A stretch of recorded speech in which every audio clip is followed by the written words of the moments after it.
5 नवंबर को बिहारी आगे तो बिहार पिछड़ा क्यों पर नगर भवन में होगी परिचर्चा। पूर्व केंद्रीय मंत्री राजीव प्रताप रूढ़ी होंगे शामिल। गैर राजनीतिक मंच विजन बिहार विभा ने 5 नवंबर को शहर के नगर भवन में बिहारी आगे तो बिहार पीछे क्यों विजन बिहार एजेंडा 2025 विषय पर एक परिचर्चा का आयोजन किया है।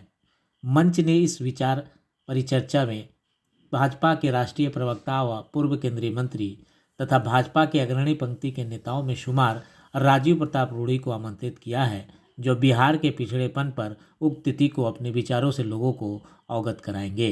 मंच के द्वारा गोष्ठी के माध्यम से बिहार के विभिन्न जिलों में भ्रमण कर लोगों से इस विषय पर विचार आमंत्रित किए जा रहे हैं, ताकि बिहार को शिक्षा, स्वास्थ्य, रोजगार, खेल, साहित्य, राजनीति एवं अन्य विधाओं में आगे कैसे बढ़ाया जाए, इसी विषय को लेकर गुरुवार को शहर के महाराजगंज रोड स्थित एक निजी होटल में मंच के द्वारा कार्यक्रम की रूपरेखा एवं विभाग के उद्देश्यों को जन जन तक पहुंचाने के लिए एक प्रेस वार्ता आयोजित की गई।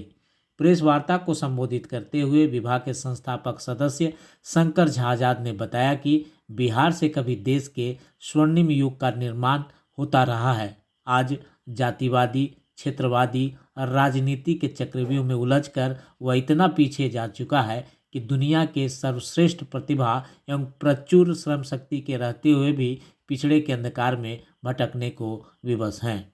वर्तमान परिप्रेक्ष्य में विभा का मुख्य उद्देश्य बिहार के पिछड़ेपन के कारणों पर चर्चा करना और कराना है। विभा 100% गैर राजनीतिक संस्था है। इसमें कोई राजनीतिक दल का कोई इंटरफेरेंस नहीं है।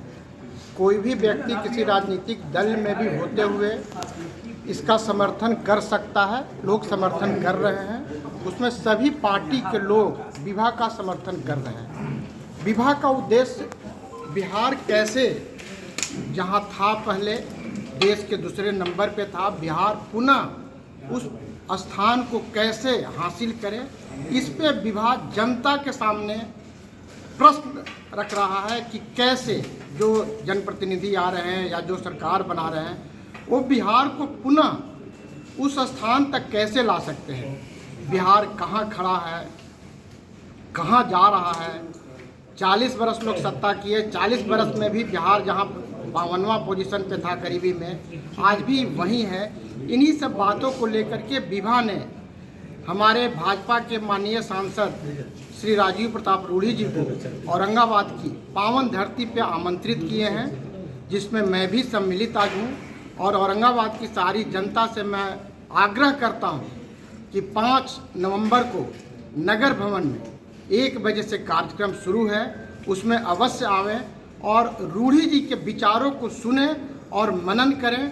और आने वाला समय में लोगों से जरूर प्रश्न करें कि आखिर जो प्रश्न खड़ा किया जा रहा है उसका क्या निदान है आपके पास, कैसे बिहार को सही स्थान मिलेगा। बिहारी फर्स्ट और बिहार लास्ट, ये कितना दिन तक चलेगा। जब बिहार ही पिछड़ा तो सारे लोग पिछड़ा क्यों नहीं। इन्हीं प्रश्नों का जवाब ढूंढने के लिए विभा आपके सामने माननीय सांसद श्री राजीव प्रताप रूढ़ी जी को आमंत्रित किया है। धन्यवाद। आप चले तो आते हो, तो कुर्सी विजन में लेके आ रहे हो या बिहार बनाने के लिए आ रहे हो, ये अपना विजन मुझे दो। विभा अपना कोई विजन नहीं रखती है, बस मात्र उनसे विजन पूछने का काम करने के लिए विभा का स्थापना किया गया है। और उसी के सिलसिला में हम लोग आपके पास आए हैं और औरंगाबाद आए हैं। 40 कॉन्स्टिट्यूंसी में जाएंगे। और एक अभी शंकर भाई बोल रहे थे, एक अजीब बात है, जब तक यह बिहार, क्षमा करेंगे, संविधान की सरकार जब तक नहीं है तब तक ये बिहार भारत में दूसरे नंबर पर। मैं नाम नहीं रखना चाहता हूं किसी अर्थनीति के मामले में, भारत में दूसरे नंबर पर था। 50 करीब मिल यहाँ हुआ करते थे, सब एक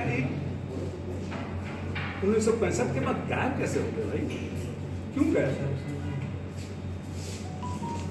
बिहारी लेबरों का हक क्यों बन गया? कहीं ये कोई राजनीतिक पूरा भी सही नहीं है। इसके लिए हम आपको मिलने के लिए हम लोग आपको चाहते हैं। एक चर्चा तो हो कि मात्र 5 नदियों के दम पर पंजाब सारे देश को खिलाने का दावा भरता है और हमारे यहाँ तो 20 नदियाँ बड़ी बड़ी नदियाँ। आखिर क्या वजह, क्या कारण है? किसने डालमिया नगर को बंद कर दिया? किसने अशोक पेपर मिल दरभंगा को बंद कर दिया? किसने भागलपुर के सिल्क फैक्ट्री को खत्म कर दिया? कौन वो लोग, कौन घूम की तरह खा रहे हैं? इन सब बातों की चर्चा के लिए हम आपके बीच आए हैं। और ऐसा नहीं है कि यह प्रोग्राम सिर्फ यही होगा। मैंने जैसा कहा कि 40 संसदीय क्षेत्र में हम जाएंगे, 40 संसदीय क्षेत्र में लोगों को और हर दल के नेताओं को बुलाएंगे, उनसे पूछने के काम करेंगे। 22 तो गुजर गया, 23 भी गुजर जाएगा बहुत जल्दी जल्दी, देखते देखते 24 में लोकसभा का चुनाव होगा। वो देश के लिए होता है, वो बिहार के लिए नहीं होता है। और मैं साफ खोल के बोल दूँ, सारे देश को बदलने की परिकल्पना हमारी नहीं है, ना हमारी औकात है। हमने अपने हिस्से का हिंदुस्तान बांट लिया है बिहार में। हम बिहार के लिए लगे हुए हैं।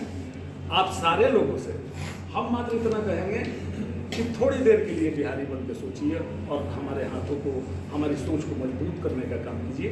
और उसके बाद जो कुछ पूछना हो उसको पढ़ लीजिए। आप जिसमें मैंने बता दिया आप पूछिए, हम कोशिश करेंगे। का मानना है कि बिहार बहुत बुरी दिशा में है और यहाँ पर हम लोग का मानना ये भी है कि नीति नीयत का फर्क है। तो इस पर बहस हो, तमाम लोग किसी पार्टी के हों, किसी संस्था के लोग हों, इस पर विचार दें।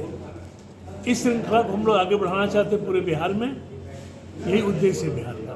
और उसमें मैं अपने प्लेटफॉर्म पर किसी को भी बुला सकता हूँ जो इसमें बहस करने को तैयार हो, चाहे अपना विजन देने को तैयार हो। विवाह में कहीं ना कहीं बीजेपी से लोग जुड़े हुए हैं, तो कैसे आप समझते हैं कि लोग आपके कॉन्सेप्ट को एक्सेप्ट करेंगे? मेरा कोई कॉन्सेप्ट ही नहीं है। विवाह का अपना कोई कॉन्सेप्ट नहीं है। विवाह तो कॉन्सेप्ट खोज रहा है। प्रश्न है कि बिहार की ये दशा हम बता रहे हैं आपको, उसमें आपसे पूछ रहे हैं आपका कॉन्सेप्ट क्या है।